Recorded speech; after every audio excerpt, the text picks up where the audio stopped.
हरे कृष्णा श्री भक्तगण বৃন্দাবন ব্লগের পক্ষ থেকে সবাইকে শুভেচ্ছা এবং অভিনন্দন। শ্রী বৃন্দাবন ধাম কি জয়। তো যা বলছিলাম,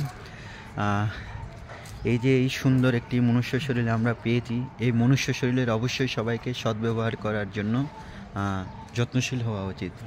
সেটি হচ্ছে কি যে ভক্তিবিনোদ ঠাকুর বলে গেছেন, এমনও দুর্লভ মানব দেহ পাইয়া কী করো ভাবনা কেহ, এবে না বুঝিলে যশোদা সুত চরমে পরিবে লাজে। এত সুন্দর আমরা একটি মনুষ্য শরীর পেয়েছি, এটি পাওয়ার পরেও যদি আমরা ভগবত ভক্তি অনুশীলন না করি, কৃষ্ণ ভক্তি না করি, তাহলে আমরা অবশ্যই এমন একটি পর্যায়ে আসবে যখন আমাদের কাছে আর কোনো উপায় থাকবে না, তখন আমরা কি চরমে পড়বো লাজে, মানে তখন আমরা কষ্ট পাবো, হাই হাই কী করলাম, এটি সদ্ব্যবহার করিনি।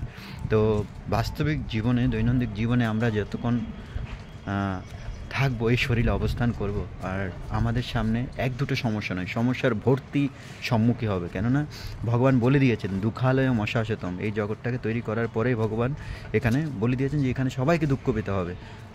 তো এখানে আসলে সত্যি কথা বলতে রাজা প্রজা, মন্ত্রী মিনিস্টার কেউ কিন্তু এখানে সুখী নয় প্রকৃতপক্ষে, সবাই কিন্তু এখানে দুঃখই আমরা ভোগ করছি। তো সেই ক্ষেত্রে আমাদের যদি সুখ পেতে যাই, তাহলে এটা মরীচিকার বুকের মধ্যে মানে জল অন্বেষণ করার মতো অবস্থা হয়ে গেছে। জল মানে যেমন ধরুন এই যে মরুভূমির মধ্যে যখন মানুষ ওখানে বিচরণ করে, তখন ওখানে শুধু চারিদিকে শুধু বালি আর বালি দেখতে পাবে, কিন্তু তারা যখন জলের পিপাসা পায়, ক্লান্ত হয়ে পড়ে, তখন তারা দূর থেকে একটা মানে ওই একটা বালি যেমন ধর বালি আছে না, বালির একটা উঁচু একটা পর্বতের মতো দেখতে পেলে তারা মনে হয় এটা একটা হয়তো কোনো বসত বাড়ি হবে, কিন্তু সামনে গিয়ে দেখে কিচ্ছুই নেই। তো এখানে সুখটা হচ্ছে এরকম, বুঝলেন। আরেকটা উদাহরণ এভাবে দেওয়া যায়, তখনকার সময়ে যারা রাজা ছিলেন তারা অপরাধীদের এইভাবে সাজা দিতেন। কীভাবে? তাকে হাত বেঁধে ওই মুখ এবং নাক জলের মধ্যে ডুবিয়ে রাখতো, আর তখন সে অনেক ছটফট করতো, প্রায় যখন প্রাণটা যায় তখন একটু করে তাকে তুলে দেয়, আর তখন সে মনে করে শান্তি।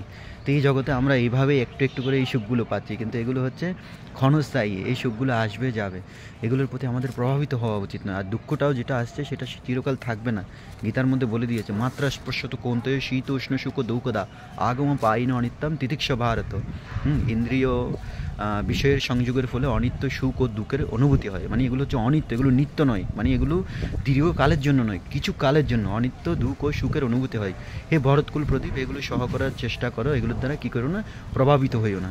এগুলোর দ্বারা প্রভাবিত হলে হবে না। তো যেমন ধরুন এই যে এখন এখানে মনে করেন অনেক তুফান হবে, তো তুফান হলে কী হবে, এই সমস্ত বিভিন্ন তুফান হলে তখন দেখবেন এই সমস্ত গাছপালাগুলো কী হয়ে যাবে, অনেক মানে নড়াচড়া করবে, একদম মানে ভেঙে যাবে, পড়ে যাবে, তাই না? এই যে ছাদটা দেখছেন এত স্ট্রংলি বানানো হয়েছে, এগুলো অনেক সময় কী হয়ে যাবে, একদম ধুমড়ে মুছে যাবে।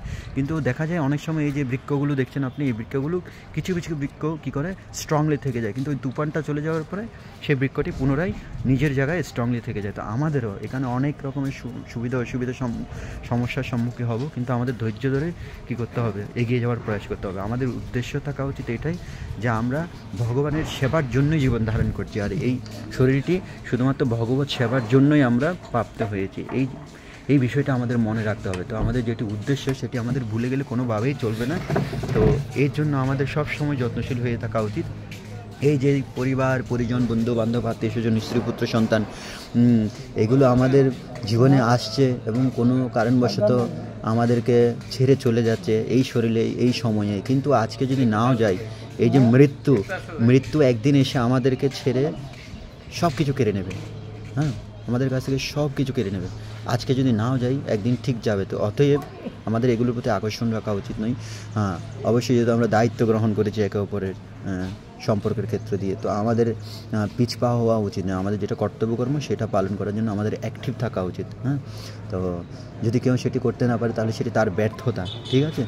তো সবাই অবশ্যই মনে রাখবেন, এই যে সুন্দর শরীরটি পেয়েছি এটি শুধুমাত্র ভগবত সেবার জন্য। আর এই যে বৃন্দাবন ধাম থাকা, এটা কিন্তু এক দুখানা কথা নয়। ভগবান অনেক রকমের পরীক্ষা নেবে। যেমন আপনি একটা জবে অ্যাপ্লাই করলে আপনাকে ভগবান কী করছে, ওখানে কী করছেন, আপনার যারা অফিসের কর্মকর্তারা তারা আপনাকে কী করবেন, সিনিয়র যারা কর্মচারী তারা আপনার থেকে পরীক্ষা নেবে আপনি কতটুকু এখানে থাকার জন্য যত্নশীল, এই কাজের জন্য সঠিক ব্যক্তি। ঠিক আমাদেরও ভগবানের কাছে যদি ফিরে যেতে হয়, তাহলে আমাদেরও অনেক রকমের কী নেবে, পরীক্ষা ভগবান নেবে। তো এইগুলো আমাদের ধৈর্য সহকারে দিতে হবে। আর কিভাবে? শরণাগতির মাধ্যমে।